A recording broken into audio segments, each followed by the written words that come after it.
Hello, I'm Eddie White, and today I'm taking a look at a really exciting device, I think, the Motorola Razr 2025.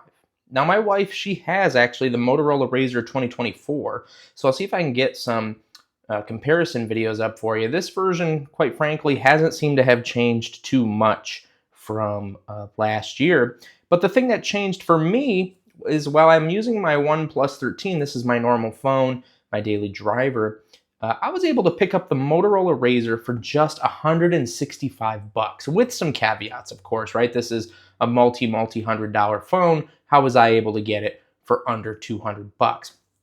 And the way I was able to do that is through Total Wireless. So I have the little pamphlet over here that I had to rip off the back of the box.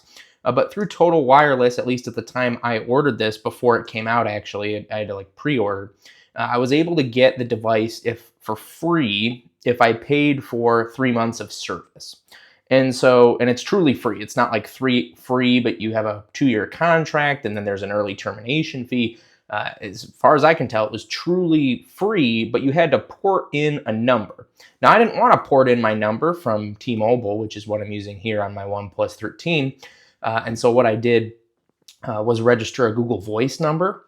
And porting that, I haven't done it yet because I haven't opened the box, but I think it costs under $5. So we're talking $165 for the 3 months of service. I think it even includes Disney Plus, and then $3 to port it. So under 175 bucks, pretty well under, right? 175 bucks gets me a new phone. Yes, it's locked to Total Wireless. Yes, I can't use it with my normal phone number. For me, I don't care. I'll wait the 60 days, I think it is, until it gets unlocked. It doesn't matter to me. I'll use this when I need to go out. And then maybe this will be kind of a detox phone, reach me in case of emergencies, but not a lot of apps or notifications. And I just love the look of my wife's Razr. It's awesome. So I was excited to get one for me. Now you'll notice, right, pretty thin box here. You don't get much in the box. Unboxing experiences aren't too exciting these days, not as exciting as they once were. But I wanted to really showcase this just to show what you get in the box, but mostly, again, what do we actually, how did I actually get this? And again, this deal might not be available when you look at this specific video, but I had seen similar deals from other MVNOs, like your Crickets and your Boosts and those types of places. So if this deal is not available and you're okay porting over a different number, something to that effect, like I'm doing, really great deal. So let's crack open the box. One thing I will ding Motorola for is that there's no easy open packaging with the Motorola Razr. And so that can be obviously a problem for those with motor skill, impairment, I suppose you could say. And a lot of manufacturers these days do have easy open packaging. Real bummer that Motorola does not. Let's get this thing cracked open. Good old style unboxing from back in the day. Now everything's heavily edited, and I've never wanted to do that with my channel. Kind of a throwback to the old days. Man, really struggling here. Now, another interesting thing about the base Razr, this is not the Razr Plus or Ultra. The base Razr, like the other ones, does come in a variety of finishes. So you're not just buying a different color, you're buying a different finish, texture on the back. So we do have something up here. There's an iconography here of documentation and a cord. So looks like maybe we'll have a USB cord. Now, this is not my first foray into foldables, actually. Okay, we've got some things to read about Moto Care. I did have a Galaxy Z Flip 3, which for any longtime follower of the channel, you'll know I made a video talking about how great the durability was right before it broke. So that was really, the little screen protector broke. So this is just talking about the phone itself. Interesting. There's an air vent up top for cooling, I suppose. Don't really get this in boxes anymore. Just does say, don't take the screen protector off. I'm not going to do that. Even says here not to do it. We do have a SIM removal tool. That's important because I'll need it to put in my Straight Talk SIM. And actually a decently long USB cable. I miss when they threw cool stuff into foldable boxes. Not as much anymore. Just a C-to-C cable, no power brick in the box. And then here we go, a pretty long pretty long phone. We've got some Razr Motorola branding here telling us where the power button is. And then we've got the cameras cut out here. And then don't remove that screen protector, which we won't. We will not be doing. All right. Oh, and this is pretty cool. My wife's 2024 Razr has almost this like leather or pleather type finish. This one's much more of a textured, I don't know. I mean, you can kind of see it in the camera there, the little wavy type look. It's sort of a ridged material. Kind of feels like the old Kevlar droids. I'm dating myself, if you were around back in the day with those Kevlar droids on Verizon, they kind of had that textured feel that these do. And again, there's other options. This is the blue one in this finish. The green one had a little bit different finish. And then there's like the wood finish in the Ultra, which kind of reminds me of the Moto X. I love the look of the side rails too. A little bit different blue than the back. Pretty neat. One thing I don't love about the flips is just how much plastic there is around the front bezel. I don't know why they have to use that material. I'm just not a big fan of it.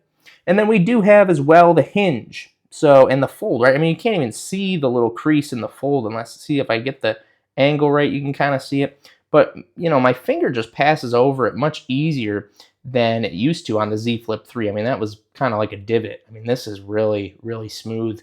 They've come a long way since those days of the Flip 3 in terms of designs, both Samsung and Motorola. And what's interesting, at least compared to what I used to use, is that this little strip here that connects the fold device, at least on my old Flip 3, this little strip was actually under a plastic tab. Now it's over top. Maybe that helps the crease and the durability. But you can see, right, it's locked to Verizon because Total Wireless is owned by them. And so I have to port my number over to this device. But it's a really impressive screen, right? Let's hold it up to my OnePlus 13, which is no small phone. You can see the OnePlus certainly wider. And if I rotate it around to the front, we've got the device here, right? Obviously much wider over here, but it's not really much taller. I mean, these are basically the same device as far as the footprint, right? In my pocket, this is going to take up about the same amount of space, but of course, right, well, it's a fold or a flip, so we can flip that closed. Now look how much smaller that is. And I've noticed it. My wife, sometimes she wears pants or dresses without pockets. She asks me to carry her phone. This is really pocketable and pretty light. This is a heavier phone, and the center of gravity for this phone is much higher. It's about where my finger is here, whereas this is, again, just much more pocketable. And it's unique. It's really cool. It's really nice as far as that goes. The only thing that concerns me about this lower priced Razr is the chipset inside, given that it's an older MediaTek that doesn't benchmark super well. And then my wife's 2024 Razr, she said, has glitched a time or two. Just has to close apps or reboot the phone a little more often than she'd like.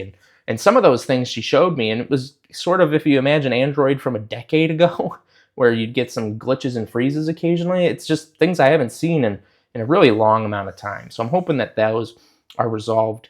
She did get some software updates that made it better, but also obviously on the new device, want that resolved. So I'm excited to foray back into the foldable world for $168. That's really cool. Yes, I had to go through the hassle of porting a Google Voice number for $3, which I'll do here in a minute. But look, for $165 instead of paying retail price for this phone, I'll wait the 60 days. And I got service, right? I mean, I paid for service too, so I'll use that as like a secondary number for a little bit. Really excited about that. What do you all think of the Motorola Razr? I think this is the most interesting Razr of the year. The Razr Ultra, really expensive. I don't know. And then the Razr Plus, yes, it has a better chipset. But this is the cheaper Razr. I mean, we're talking about flips for the masses and in some ways foldables for the masses. Yes, this isn't a big clamshell foldable.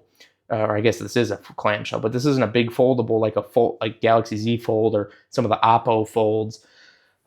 It's pocketable. I think this is the best. This has always been my favorite foldable form factor. More pocketable, really nice. I mean, fits in my hand really easy. And my wife really likes hers because one of her hands, it just enables her to use it a lot better than these big phones. You know, again, if I open it up, it's going to take the same footprint up as my OnePlus 13 here. But if my wife's going to try and wrap her hand around that, it's a much harder proposition than reaching the corners of the screen. Whereas this, oh, I can, you know, pocket it and even do things on the front screen really easily.